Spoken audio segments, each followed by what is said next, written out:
Alors, donc, on reprend la suite. Donc, au chapitre 4, Devarim 4, 41 à verset 49. C'est très court.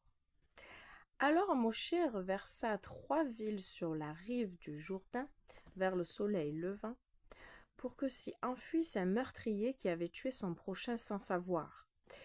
Et il ne le haïssait ni d'hier ni d'avant-hier.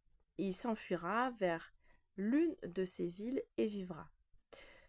Betser dans le désert, dans le pays de la plaine pour le Rubénite, Ramoth dans le Gilead pour le Gatite, et le Golan dans le Bashan pour le Manassite.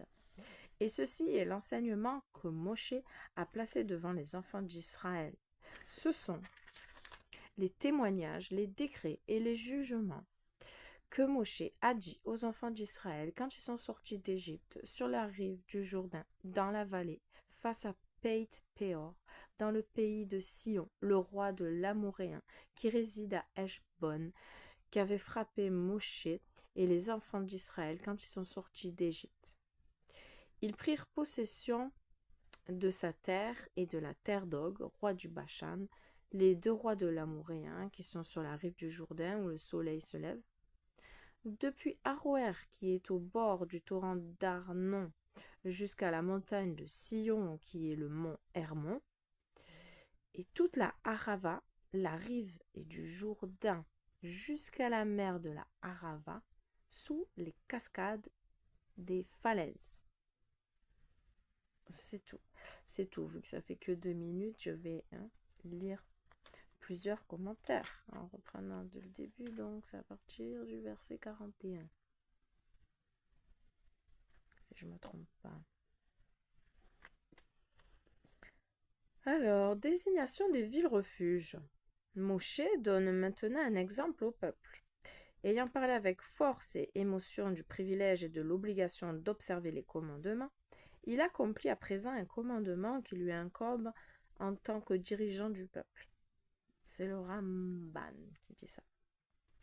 Alors Moshe réserva, c'est-à-dire Moshe décide qu'il désignera ces 3 villes dans un futur très proche, Rashi, dès qu'il aura terminé d'exhorter le peuple. Onkelos traduit ce terme comme un passé. Nous sommes donc en présence de l'un des nombreux cas où la Torah utilise un futur à la place du passé, et vice-versa. Moshe savait que ces 3 villes n'auraient le statut de ville de refuge que lorsque les 3 autres villes situées de l'autre côté du Jourdain auraient été désignées. Mais son amour des commandements était si grand qu'il souhaitait en accomplir le plus grand nombre possible. Rachi. Je peux pas lire le mot hébreu parce que les voyelles, les points, les ponctuaires, comment on appelle ça, c'est très petit. Et donc, sur le verset 44, et ceci est l'enseignement, il s'agit de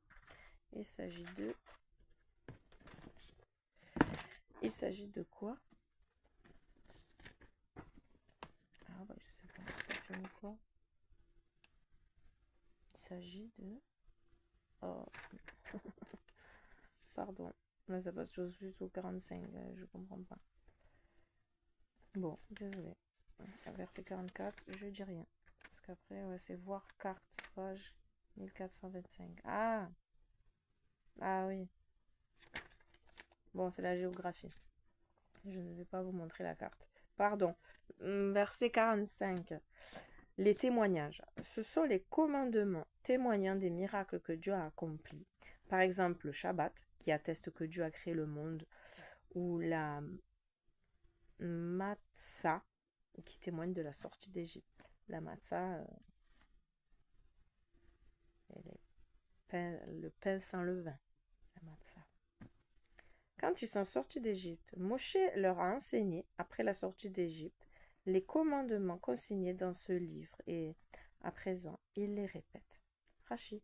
Et après, on passe au chapitre 5, donc c'est tout pour aujourd'hui. C'était pour ce 3e jour très court.